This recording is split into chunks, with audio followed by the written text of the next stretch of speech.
warahmatullahi wabarakatuh. Waalaikumsalam warahmatullahi wabarakatuh. Bismillahi walhamdulillah, wassalatu wassalamu ala sayyidina rasulillah, sayyidina wa maulana Muhammad ibn Abdullah wa ala alihi wa sahbihi wa mawalah. Amma ba'du, subhanaka la ilma lana illa ma 'allamtana innaka antal alimul hakim. La haula wa la quwwata illa billahil aliyyil azim. Saudara-saudara kaum muslimin rahimakumullah. Kalimat sibuk adalah kalimat yang paling sering digunakan orang dalam kehidupan ini. Lebih sering lagi kalimat sibuk dijadikan kambing hitam dalam berbagai persoalan, termasuk dalam kehidupan beragama. Kadang-kadang kita bertanya kepada seseorang, kenapa tadi malam tidak hadir di pengajian? Jawabannya, sibuk. Kenapa Jumatan tidak kelihatan di masjid? Jawabannya, sibuk. Kenapa dalam peringatan hari keagamaan tidak kelihatan aktif? Jawabannya, sibuk. Kalau kita berbicara soal sibuk, siapa sesungguhnya orangnya dalam hidup ini yang tidak sibuk? Makin tinggi status sosial, akan makin tinggi pula tensi kesibukan yang kita hadapi. Masalahnya ialah kita yang bisa mengatur kesibukan atau malah kesibukan yang mengatur kita. Kalau kesibukan yang mengatur kita, insya Allah sampai tua sibuk terus. Tapi kalau kita bisa mengatur kesibukan, artinya dalam hidup ini ada semacam, bahasa kerennya, description of job. Ada semacam pengaturan waktu, ada semacam pembagian tugas di dalam kehidupan. Maka pada pertemuan kali ini kita akan berbicara tentang bagaimana mengatur waktu dalam hidup menurut contoh yang diberikan oleh Rasulullah sallallahu alaihi wasallam. Menurut riwayat dari Siti Aisyah radhiyallahu anha, adalah baginda Rasul membagi waktu dalam hidupnya itu menjadi 3 bagian. Sepertiga untuk Allah, sepertiga untuk tugas, sepertiga lagi untuk keluarga. Jadi ada waktu untuk Allah, ada waktu untuk tugas, ada waktu untuk keluarga. Bukankah dalam kehidupan ini kadang-kadang berlaku kepincangan dari tingkah seseorang? Ada orang yang seluruh waktunya cuma untuk Allah saja, tugas dilupakan, keluarga terlantar. Itu bukan orang yang terbaik. Ada orang yang waktunya habis cuma demi tugas saja. Dari pagi sampai pagi lagi, kalau tidak di belakang meja, ia rapat saja kerjanya. Allah dilupakan, sujud tidak sempat, keluarga terbengkalai. Itu juga bukan orang yang baik. Ada juga orang yang waktunya cuma untuk keluarga, kerjanya ngumpul saja. Seperti bahasa Inggris bilang, mangan ora mangan pokoknya ngumpul. Bermasyarakat tidak sempat, sujud tidak pernah, dengan kehidupan beragama jauh. Ini pun bukan orang yang terbaik. Orang yang baik ialah orang yang pandai mengatur waktu. Itu tadi cara baginda mengatur waktu dalam kehidupannya. Selanjutnya, bagaimana cara beliau mengisi waktu? Apa pengaruhnya dalam pribadi dan perjuangan beliau, dan apa hubungannya dengan kita? Mari kita lihat lebih jauh. Sepertiga dari waktunya adalah untuk Allah, artinya untuk beribadah kepada Allah. Bagaimana ibadahnya? Saudara-saudara, satu-satunya manusia yang dalam Al-Quran sudah mendapat jaminan ampun dari seluruh dosa yang pernah dikerjakan, cuma Rasulullah orangnya. Quran yang menjanjikan, liyaghfira lakallahu ma taqaddama min dzambika wa ma ta'akhkhar. Wahai Muhammad, dosamu yang dahulu, dosamu yang sekarang, dosamu yang akan datang kalau memang ada, seluruhnya sudah mendapat jaminan ampun dari Allah Subhanahu wa ta'ala. Orang yang nyata-nyata sudah mendapat jaminan ampun dari segala dosa ini, ibadahnya luar biasa. Luar biasa bagaimana? Sejarah menceritakan beliau kalau sholat malam sampai bengkak kakinya karena rajin sujud. Aisyah menceritakan, satu malam selesai sholat isya saya akan tidur. Saya lihat suami saya sedang sholat, maka saya pun tidur. Tengah malam saya terbangun dari tidur, saya lihat suami saya masih sholat juga. Saya tidur lagi. Menjelang sepertiga malam yang akhir saya bangun, saya lihat masih sholat juga. Saya hampiri beliau. Saya tanya setelah sholatnya usai, "Bang," kata Aisyah, "ada apa yang?" Kata baginda Rasul. Sebab beliau itu, jangan senyum kalau saya katakan yang di sini. Sebab beliau itu pandai sekali menyenangi hati istrinya. Panggilan kelihatannya sepele, tapi bisa menghidupkan keharmonisan dalam rumah tangga. Beliau apabila memanggil Siti Aisyah dengan kalimat Humaira, "Ya Humaira," wahai yang pipinya kemerah-merahan. Cantik sekali panggilannya untuk istrinya. Kita kadang-kadang terlalu jujur tapi nyakitin. Mentang-mentang bini hitam, kalau manggil bini hitam, sini lo. Jujur tapi nyakiti itu. Hadirin yang saya muliakan, baginda menjawab, "Ada apa yang? Abang ini kan dosanya sudah mendapat jaminan ampun dari Allah." "Iya, lalu gimana?" "Ya kalau ibadah jangan terlalu gitu-gitu benar." "Kenapa sih?" Orang sudah dapat jaminan ampun itu kan mestinya tenang, aman. Ini malah seolah-olah beliau orang yang paling banyak mempunyai dosa. Tidak puas melaksanakan hanya sholat yang wajib ditambah dengan yang sunnah-sunnah. "Gak usah gitu-gitu bener lah bang, sudah dapat jaminan ampun ini." Terhadap usul istrinya ini, apa jawab beliau? Sederhana tapi melambangkan sikap jiwa yang luhur. Beliau menjawab, "Aisyah, afala uhibbu an akuna abdan syakura." Yang, apa saya tidak senang kalau saya ini oleh Allah mendapat gelar abdan syakura, hamba yang pandai bersyukur, hamba yang tahu berterima kasih. Makin diampuni, makin banyak sujud saya. Makin diampuni, makin banyak ibadah saya kepada Allah. Inilah prinsipnya. Saudara-saudara, oleh karena ibadahnya demikian rupa, Allah lalu dekat. Oleh karena Allah dekat, perjuangan beliau itu, walaupun Quraisy melakukan segala macam cara dan usaha, mengeluarkan segala daya dan dana, kemampuan dan kekuasaan, tidak pernah berhasil mematahkan, walaupun berhasil menekan perjuangan baginda Rasulullah sallallahu alaihi wasallam. Coba kalau kita buka sejarah, beliau itu kan mulai berjuang sendiri, yang dihadapi masyarakat yang keras, kasar, brutal. 14 abad yang lalu, semenanjung Arabia terkenal sebagai masyarakat yang jahiliyah, di mana maksiat dan munkarat merajalela. Sembahan adalah berhala. Anak perempuan lahir dibunuh hidup-hidup. Itu zaman dulu, zaman sekarang pun tidak jauh bedanya. Malah kalau zaman dulu dikubur hidup-hidup, sekarang sebelum lahir sudah dibunuh. Yang namanya abortus itu. Kadang-kadang aneh, kita mengadakan operasi bersih, dilarang buang sampah sembarangan. Kalau sudah buang sampah saja tidak boleh sembarangan, tahu-tahu zaman sekarang ini bayi dibuang di tempat sampah.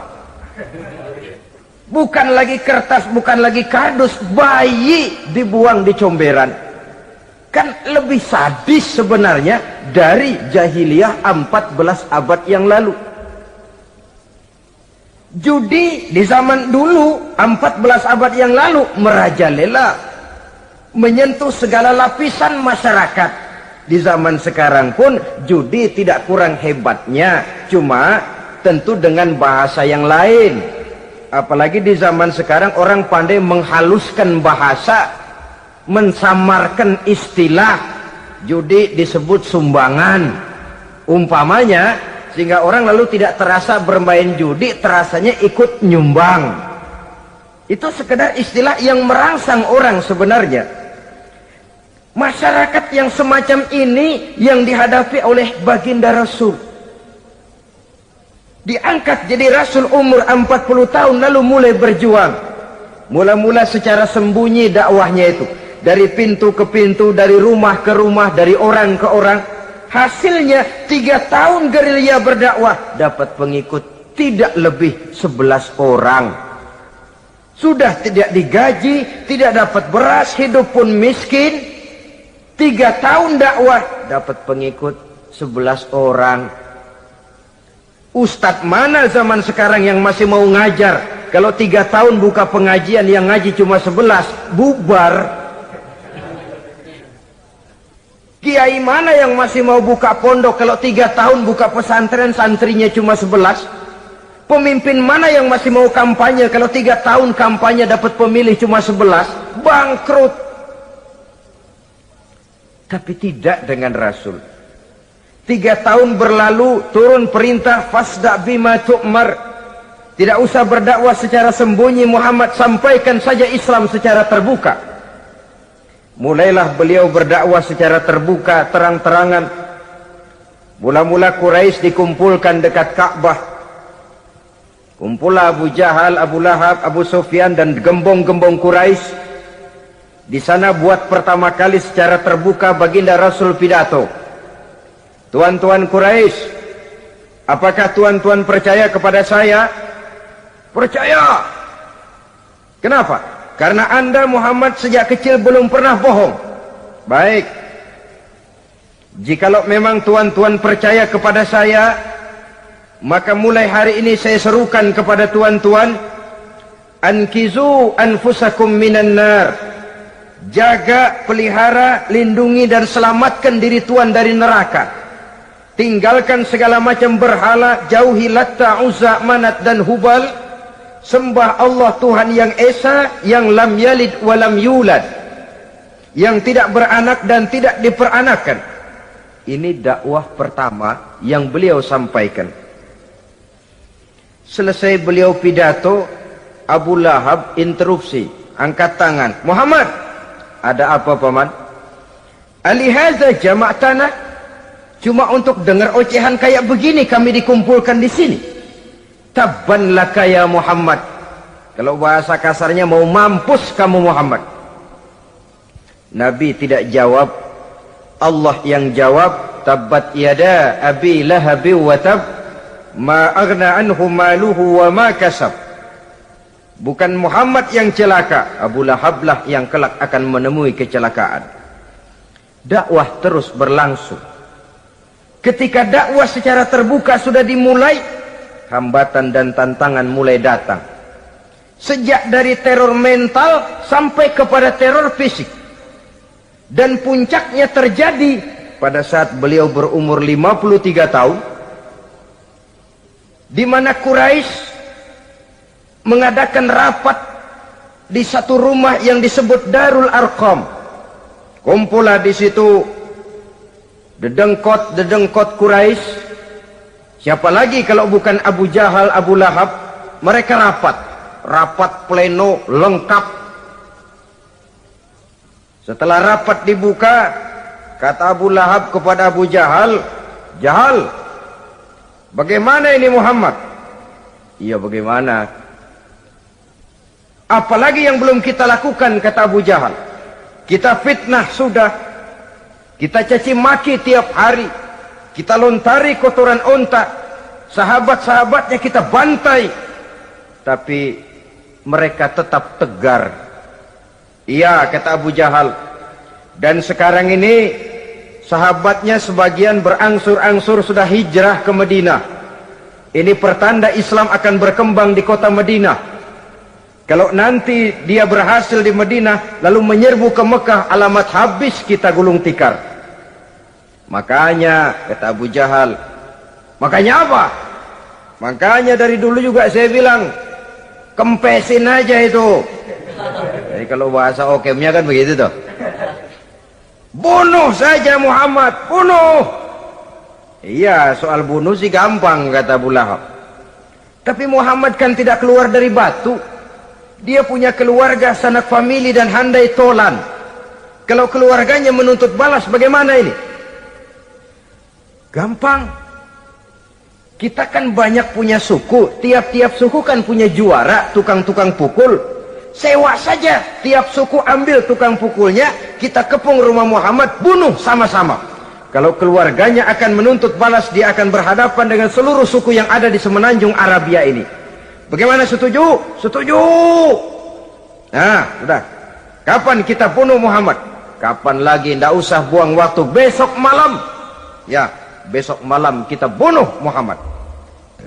Tapi awas, semua yang ikut rapat di sini, ingat baik-baik, ini rahasia negara. Besok malam kita akan membunuh Muhammad. Siapa yang berani membocorkan rahasia negara ini, supersip. Dianggap menghambat program Quraisy. Itu nanti dijatuhi hukuman berat ya.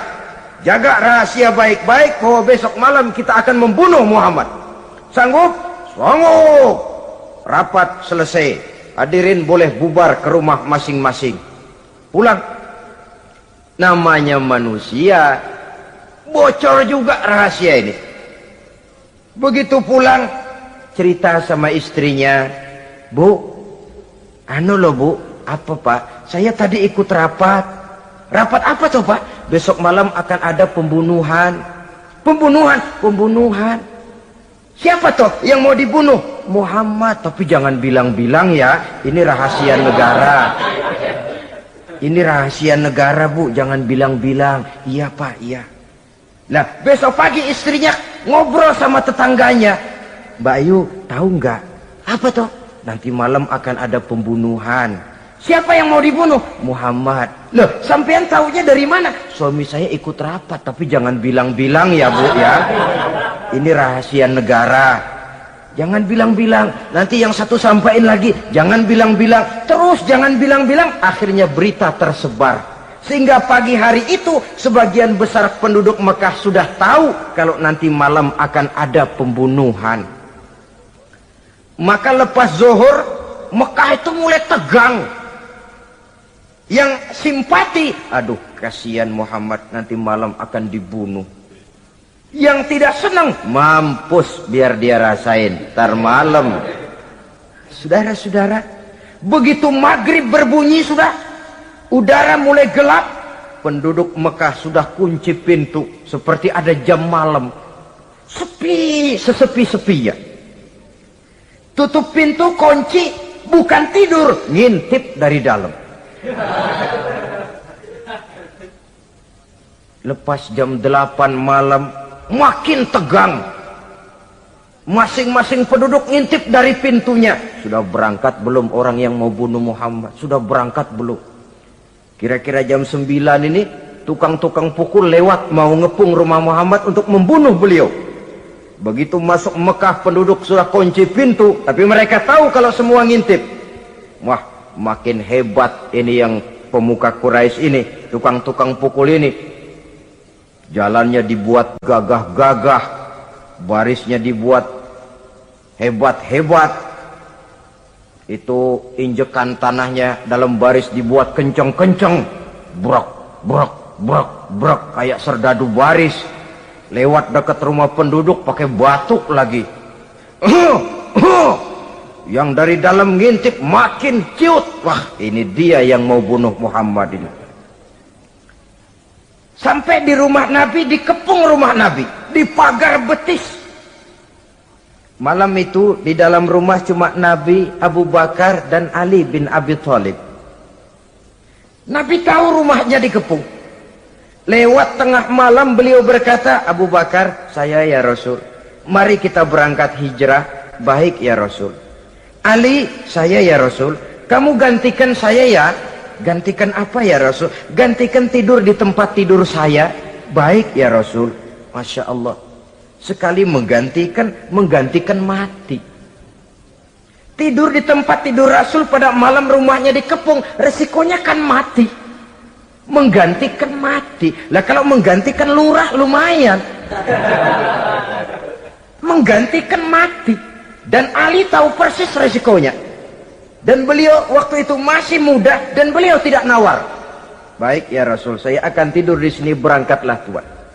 Berangkat Rasul. Ketika keluar dari pintu belakang, rumah dikepung rapat. Terjadilah keajaiban yang Allah ceritakan, wa ja'alna min baini aydihim sadda wa min khalfihim sadda fa'aghshaynahum fahum la yubsirun. Di muka, di belakang, di kiri kanan dibuatkan dinding oleh Allah, dibutakan mereka. Mereka tidak lihat kalau Muhammad keluar dari rumahnya. Siaga penuh, apel, mata melotot, Nabi lewat nggak kelihatan. Sampai Nabi kemudian menuju Gua Thur, 3 malam 2 hari di sana. Dari sana perjalanan dilanjutkan ke Madinah Al-Munawwarah. Allahu Akbar. Mengarungi gurun pasir yang gersang dan tandus, yang terbentang antara Mekah dan Madinah. Meninggalkan kampung halaman tempat di mana dilahirkan dan dibesarkan. Keluarga yang berbeda akidah terpaksa berpisah. Kok kuat? Kok bisa? Kok sanggup? Di mana rahasia kekuatannya? Beliau punya sandaran vertikal, ibadahnya kepada Allah. Dengan bahasa kita sekarang, beliau punya backing. Backingnya tidak kepalang tanggung, yang serba maha. Maka saya mengajak kepada seluruh kaum muslimin, di zaman sekarang kan orang lagi main backing-backingan, ya. Nah, siapa yang punya backing punya jalu. Saya cuma mengajak, kalau mau cari backing jangan kepalang tanggung, carilah backing yang serba maha. Maha gagah, maha tahu, maha adil, maha bijaksana, maha segala-galanya. Dan dialah Allah subhanahu wa ta'ala. Saudara punya backing kolonel, tanggung. Nanti dia pensiun habis. Yang kolonel saja tanggung, apalagi yang kopral. Kalau mau cari backing, carilah backing yang serba maha, Allah Azza wa Jalla. Caranya tentu dekat kepadanya. Untuk dekat kepadanya melalui jalur yang sudah diatur olehnya, melalui Rasulullah Sallallahu Alaihi Wasallam, yaitu solat, ibadah. Makin tinggi nilai ibadah, makin dekat kita dengannya. Makin dekat dengannya, makin banyak fasilitas yang akan diberikan untuk kita. Saudara pegawai negeri ingin cepat naik golongan, itu caranya 2. Pertama, jam kantor disiplin. Jam 7 masuk, jam 3 pulang. Kalau belum jam pulang, jangan pulang. Yang kedua, tambahan di luar jam kantor, sering-sering datang ke rumah kepala bagian. Apa malam minggu, apa hari minggu, apa bawa jeruk, apa pisang Ambon, kan begitu toh. Ini nanti kan kepala bagian kan nilai, karyawan saya yang satu ini jam kantornya disiplin, tambahan dia sering datang hari minggu di luar jam kantor bawa jeruk lagi. Ini mestinya belum naik, lah gue naikin dulu ke atas. Naik, saudara-saudara. Yang saya maksud apa? Itu zuhur, asar, maghrib, isya, subuh, jam kerja resmi itu. Jam kantor.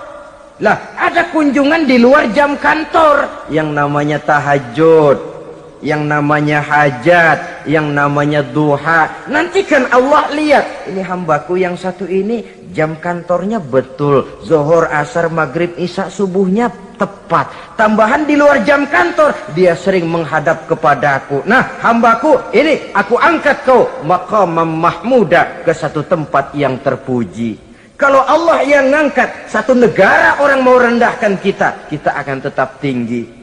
Kalau Allah mau rendahkan, satu negara mau angkat kita, kalau memang dasar mesti nyungsap ke bawah. Inilah perlunya sandaran vertikal. Inilah perlunya kita mempunyai backing hanya kepada Allah. Pada waktunya orang akan sampai ke titik jenuh.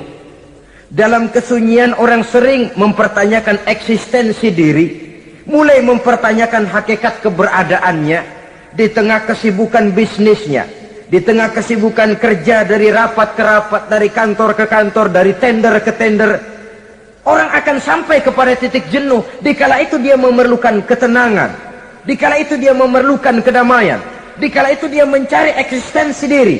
Sebenarnya hidup ini mau apa sih?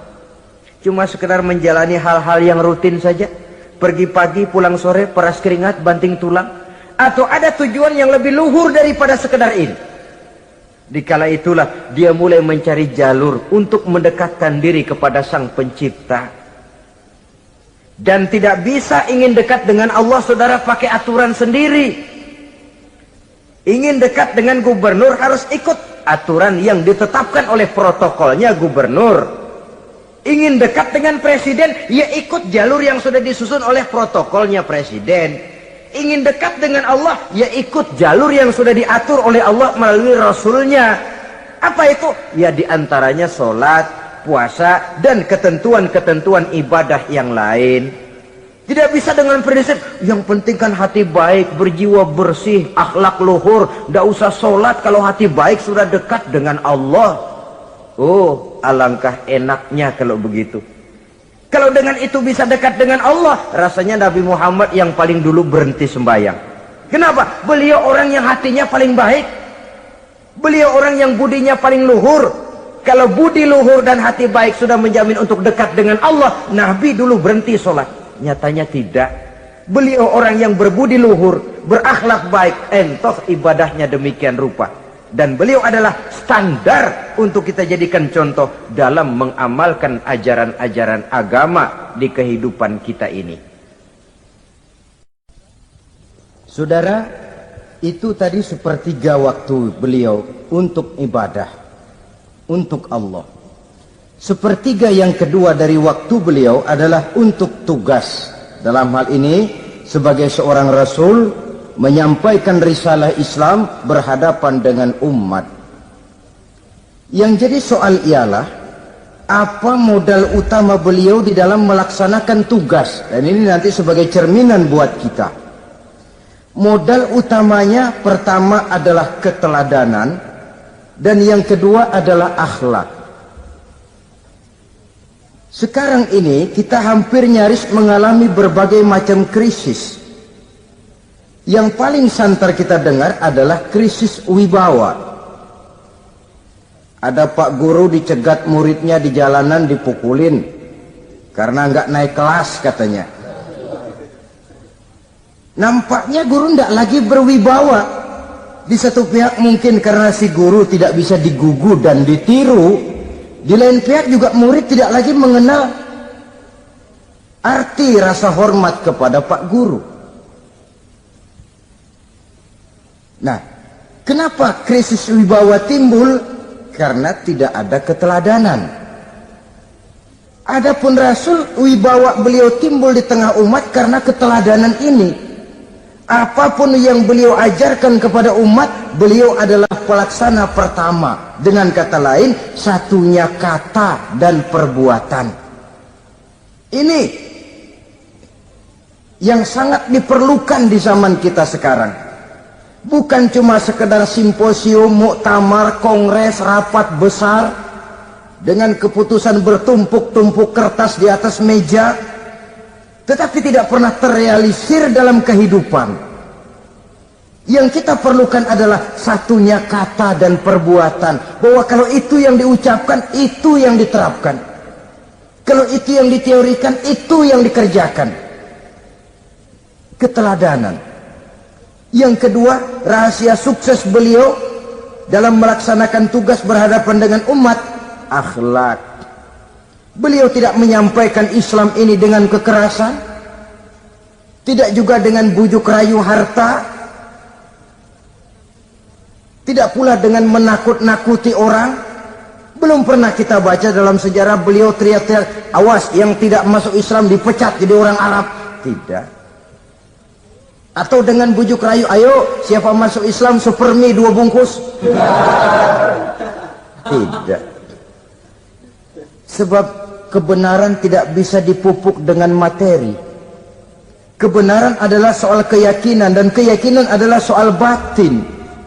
Orang yang beragama karena tertarik kepada supermi, orang yang beragama karena tertarik kepada pakaian, kepada obat-obatan, nilai imannya dipupuk dengan materi.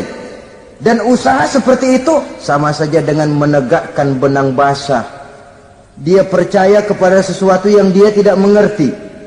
Dia yakin kepada sesuatu yang dia tidak tahu apa bentuk yang dia yakini itu. Alangkah malang dan kasihannya orang yang beragama seperti ini. Tidak demikian dengan Rasul. Islam ini adalah satu keyakinan. Keyakinan terhadap kebenaran hanya bisa ditegakkan dalam nurani manusia yang paling mendasar. Karena itu dia tidak bisa dipaksakan. Dan itu pula sebabnya Quran punya prinsip la ikraha fid din. Tidak ada paksaan dalam beragama. Mau Islam silakan, tidak mau Islam silakan. Allah tidak memaksa. Tapi ayat ini jangan disalah pakai. Tidak pernah sholat, ditanya orang, kamu kan Islam kok tidak sholat? La ikraha fid din dong. Salah pakai. Yang tidak ada paksaan dalam beragama itu untuk orang di luar Islam. Kepada tuan-tuan di luar Islam, la ikraha fid din. Tidak ada paksaan masuk Islam. Tapi kalau sudah masuk ke dalam Islam, maka berlaku peraturan Islam. Contohnya begini saja, tidak ada paksaan masuk ke rumah saya. Itu toh. Mau masuk silahkan, tidak mau masuk tidak ada urusan. Tapi sekali saudara masuk ke rumah saya, saudara harus ikut tata tertib yang ada di dalam rumah saya. Kira-kira beragama itu begitu. Tidak ada paksaan masuk Islam. Tapi sekali saudara masuk Islam, maka berlaku peraturan Islam untuk kehidupan saudara.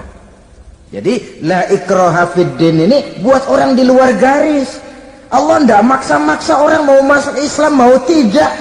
Silahkan saja. Tapi ketika orang mendapat hidayah, masuk ke dalam Islam, peraturan Islam berlaku dalam kehidupannya.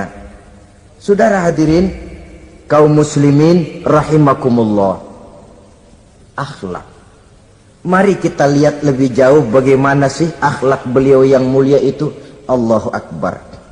Kalau orang berakhlak kepada teman, itu sih biasa. Tapi berakhlak kepada musuh, ini yang luar biasa. Ini yang agaknya Allah saja memuji beliau. Wa innaka la'ala khuluqin azim. Engkau Muhammad benar-benar berada di atas budi pekerti yang luhur dan terpuji. Kalau saya baik kepada orang yang memang baik kepada saya, logis toh, wajar, memang harusnya. Tapi berbuat baik kepada orang yang jahat terhadap saya, ini yang tidak setiap orang bisa.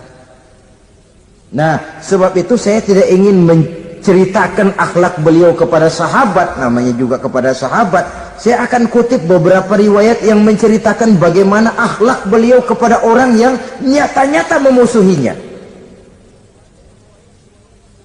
Berbagai riwayat menceritakan bagaimana beliau ketika di Taif dilontari orang dengan batu, yang melontari beliau malah mendapat doa, Allahumma hdi qaumi fa innahum la ya'lamun. Ya Allah, berikan hidayah, berikan petunjuk kepada mereka yang melontari saya dengan batu, karena mereka tidak tahu. Kalau saja mereka tahu, mereka tidak akan melontari saya dengan batu. Ya Allah, berikan hidayah kepada mereka.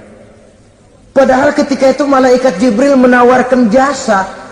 Muhammad, kalau kamu mau orang yang melontari kau dengan batu itu hancur, saat ini juga saya angkat Jabal Uhud, saya timpakan mereka biar mati semua. Mau Muhammad? Jangan Jibril, mereka tidak tahu. Kalau saja mereka tahu, mereka tidak akan melontari saya dengan batu. Lebih baik doakan mereka supaya mendapat hidayah dari Allah. dalam kondisi kepepet, dilontari dengan batu, malaikat Jibril datang menawarkan jasa. Beliau lebih memilih mendoakan orang yang berbuat jahat itu. Ya Allah, bukan main. Umumnya kita kan kalau lagi kepepet ada yang nolongin, girang bener. Andai kata kita yang jadi nabi, disambitin orang, datang malaikat Jibril nawarin, bagaimana sikat? Abisin aja dah.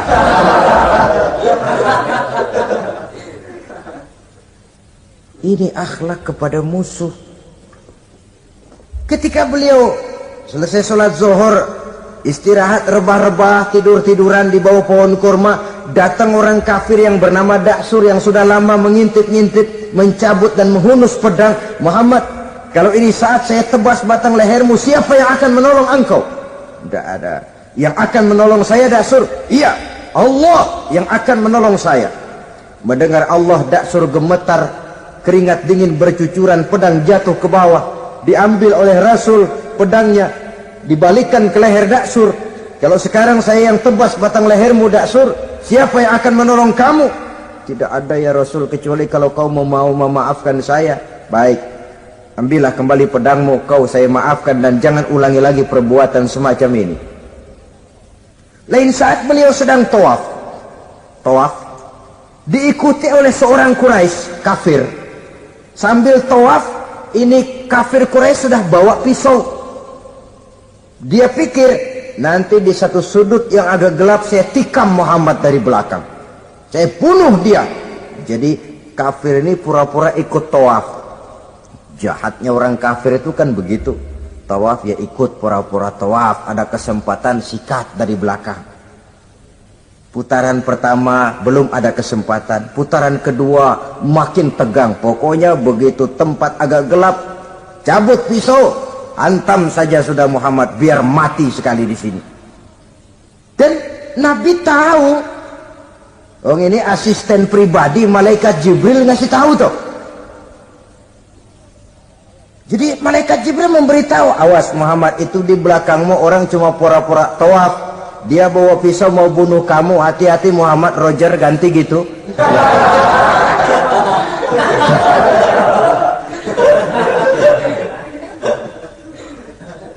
Tahu persis beliau. Sampai di satu sudut yang gelap, si kafir ini mencabut pisau. Nabi nengok ke belakang, menoleh Nabi. Begitu menoleh, Quraisy ini kan ketangkep basah, bahasa Arabnya yumsak mablul katanya, ketangkep basah, grogi, salah tingkah, garuk nggak gatel, kasihan ngelihatnya sudah. Ya namanya orang ketangkep basah itu, mau alasan apa? Nggak beralasan ya, harus merasa harus membela diri, gemetar nggak karu-karuan. Kata Nabi senyum. Mau apa, Mas? Ano Rasul, ini ano apa? Ano. Sudah, saya kan tahu kamu mau bunuh saya toh.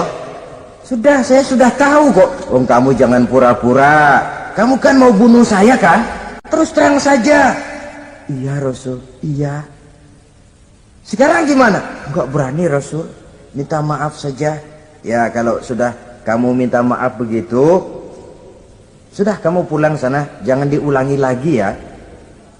Begitu mudah beliau memaafkan orang yang nyata-nyata mau menghabisi nyawanya. Sepanjang itu belum terwujud, sepanjang itu belum terbentuk dalam artian real, sangat mudah beliau memaafkan orang.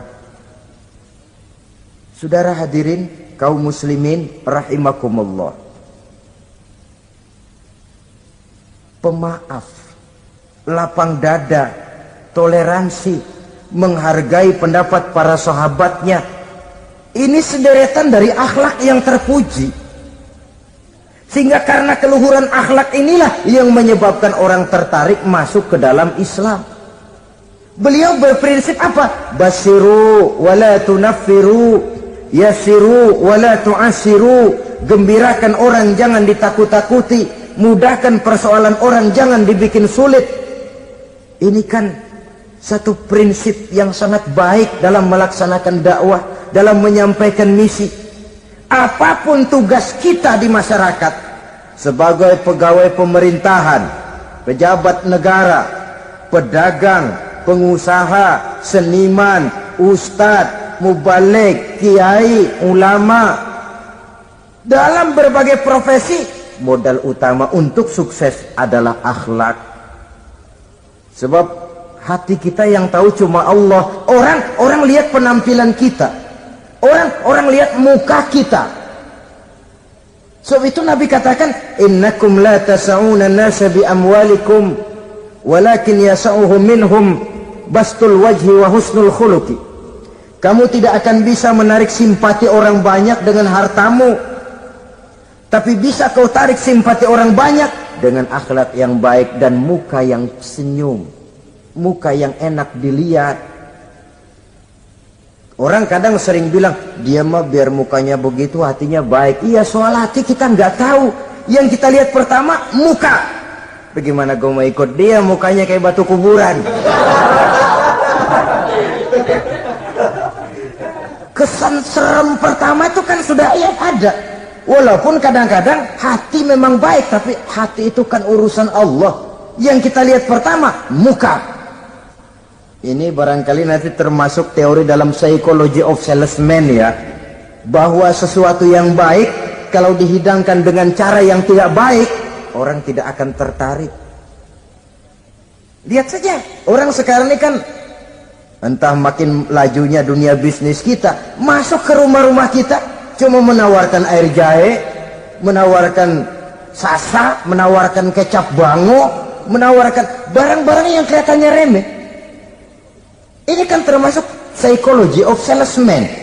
Yang datang ya biasanya perempuan, wajahnya ya lumayan, paling kurang sedikit di atas 6 lah begitu. Nah. Lalu tutur katanya sopan, masuk ke rumah tidak sungkan, ada rasa familiar, rasa kekeluargaan, lalu datang. Taktik untuk menawarkan barang yang jadi merek dagangannya. Nah, Islam ini agama yang baik. Kalau disampaikan dengan cara yang tidak baik, sadis, memponis, orang akan lari dan jauh. Menyinggung, bukan menyentuh. Siapapun kalau tersinggung lari, tapi kalau tersentuh, dia akan mendekat. Apaan lo Islam, sembayang begitu? Mikir nih anakku, sembayang diomelin, mendingan kagak sembayang sekalian ketahuan. Saudara hadirin yang saya muliakan, ini yang diberikan contoh oleh baginda Nabi. Apapun tugas kita, pedagang, utamakan akhlak, petani, utamakan akhlak, seniman, utamakan akhlak, mubalik, utamakan akhlak, pejabat negara, utamakan akhlak, pelayan dan pengabdi masyarakat, utamakan akhlak. Saudara hadirin yang saya hormati, kaum muslimin yang berbahagia. Jadi untuk sukses di masyarakat, untuk sukses di tempat tugas, modal utama adalah akhlak. Dan ini yang dicantikan contoh dari Nabi kita Muhammad sallallahu alaihi wasallam. Sepertiga waktunya untuk tugas. Dalam menjalankan dan melaksanakan tugas sebagai seorang rasul, menyampaikan risalah Islam, berhadapan dengan umat, modal utamanya adalah akhlak. Demikian juga kita di masyarakat. Dan akhlak itu memang harus dibiasakan sejak kita kecil, sehingga dengan demikian nilai-nilai yang baik akan terus terbawa sampai di hari tua kita. Saudara-saudara, rasanya kehancuran satu bangsa dimanapun di dunia ini selalu dimulai dengan kehancuran akhlak daripada bangsa itu sendiri. Dan kehancuran akhlak itu bisa saja terjadi di tengah kemakmuran ekonomi, di tengah maju dan canggihnya teknologi. Kapan? Apabila pegangan orang kepada agama sudah lemah dan rapuh. Kita tengok di negara-negara di sebelah barat kita, kemajuan teknologi yang tidak diimbangi dengan kuatnya pegangan orang kepada agama telah melahirkan budaya-budaya yang merendahkan martabat manusia. Lahirlah kebudayaan hippies, lahirlah kebudayaan nudis, hidup serba bosan dengan ini dan itu karena segalanya sudah dimiliki. Rumah mentereng, jumlah kendaraan sejumlah keluarga, kapal pesiar di laut mewah, pesawat udara punya, setelah ini punya, ini ada, semua ada, titik jenuh sampai. Mau apa semua ini? Akhirnya ingin hidup apa adanya, tidur di goa-goa, tidur di kaki-kaki gunung, tidur di hutan belantara, pakaian kumel. Itu hipis-hipis yang datang kemari, yang pakaiannya kumuh, tambelan, lepis belel. Padahal di kantongnya cek, travel cek, dolar. Lain hipis kita, emang benar-benar gembel.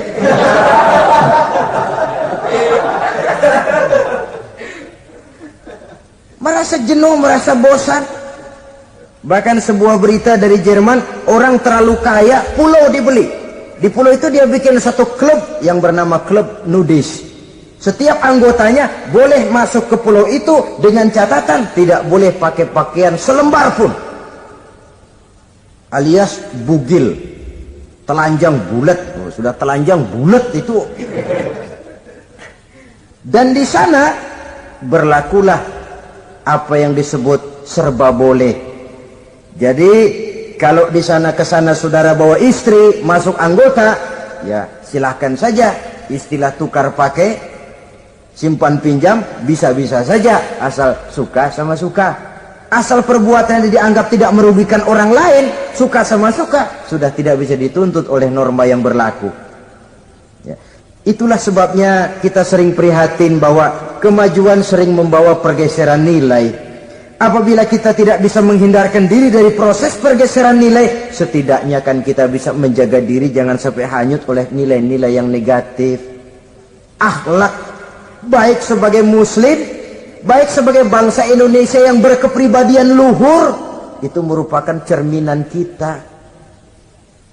Saya prihatin, belum lama diselenggarakan kontes bibir terindah. Kontes bibir terindah itu kira-kira apa manfaatnya? Apa yang jadi ukuran? Dan bukankah bibir karunia Tuhan? Ya kalau yang bibirnya mungil bisa ikut kontes lah, kalau yang jebleh gitu.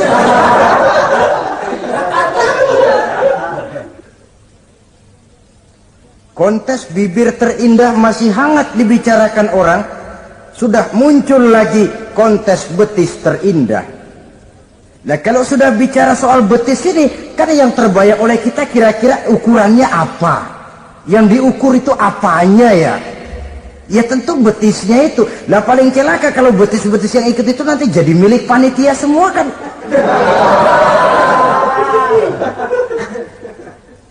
Yang tidak usah kita mengukur dengan kacamata agama, dengan budaya kita sebagai bangsa Indonesia yang berfalsafahkan Pancasila, rasanya mendengarnya saja kok sudah tidak sad gitu loh. Tidak pas untuk ukuran kita sebagai bangsa yang berfalsafahkan Pancasila. Saudara-saudara kaum muslimin rahimakumullah, ini yang saya maksud tadi, proses pergeseran nilai. Andai kata kita tidak bisa menghindarkan diri dari hal yang semacam itu, setidaknya kita bisa menjaga diri jangan sampai hanyut ditelan proses pergeseran nilai. Dan memelihara nilai-nilai akhlak ini dari hari ke hari memang tidak semakin ringan, bahkan akan semakin berat, karena tantangan yang kita hadapi juga akan semakin berat. Inilah sepertiga yang kedua dari waktu beliau untuk melaksanakan tugas. Jadi modal utama dalam melaksanakan tugas akhlak. Di antara nilai akhlak itu prinsip Nabi tadi, gembirakan orang, jangan ditakut-takuti, mudahkan urusan orang, jangan dibikin sulit.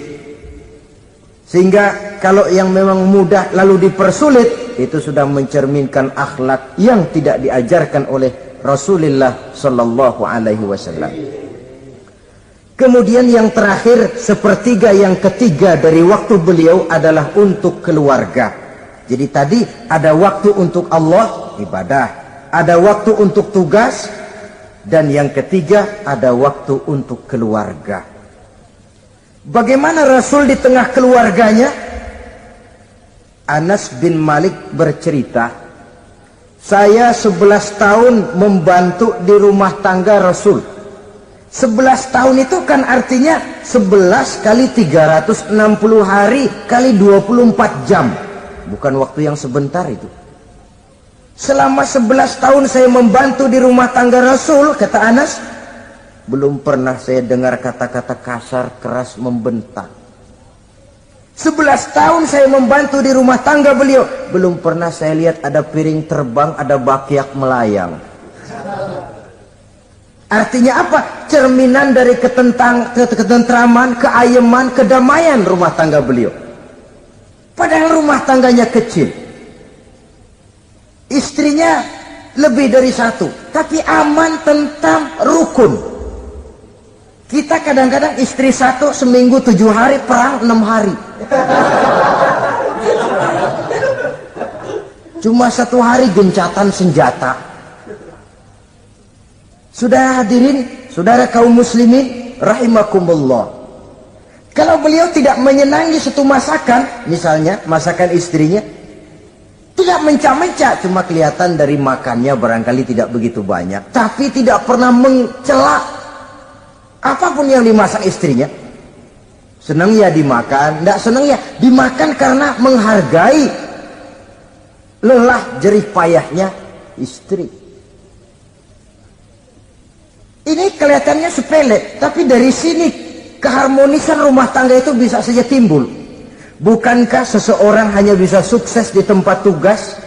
Jadi apapun dia, kalau berangkat dari ketentraman dan ketenangan di rumah tangga. Dan tidak ada orang bisa meraih sukses kalau dia berangkat dari rumah tangga yang berantakan. Itulah sebabnya ini sangat diperhatikan oleh baginda Rasul. Dari rumah yang kecil, dari tempat tidur yang sederhana, yang sebelah itu kain kasar, sebelah dipakai untuk tidur, sebelah dipakai untuk selimut. Jadi kasur merangkap selimut. Allahu Akbar. Tapi dari rumah tangga yang semacam itu keluar ucapan baiti jannati, rumah tanggaku laksana surga bagiku. Di mana sih rahasianya? Karena rumah tangga beliau didirikan di atas ajaran agama. Agama membuat suami istri tahu hak dan tahu kewajiban. Kalau kewajiban dilaksanakan, hak diberikan, akan timbul saling pengertian. Apabila ada pengertian, akan timbul ketenangan, dan ketenangan adalah tangga utama untuk mencapai rumah tangga bahagia. Apalah artinya? Seperti banyak istilah orang, rumah bertingkat, uang banyak berlipat-lipat, kendaraan serba mengkilat, istri pun cantik memikat, kadang-kadang jumlahnya 4, tapi tiap hari kiamat. Tidak pernah ada ketenangan dan kedamaian di rumah itu. Saudara hadirin, lebih celaka lagi sudah rumah gubuk berantem melulu. Sudah kiamat itu, sudah kiamat. Jadi dengan adanya pelaksanaan kewajiban, pemberian hak, timbul pengertian. Pengertian membawa ketenangan. Suami keluar rumah, istri tenang di rumah. Suami meninggalkan istri pun hatinya tenang dan tentram, tidak was-was, tidak berpikiran nanti kalau saya lembur ini istri ngompreng, tidak. Si istri pun lega melepas suami karena ada keterbukaan.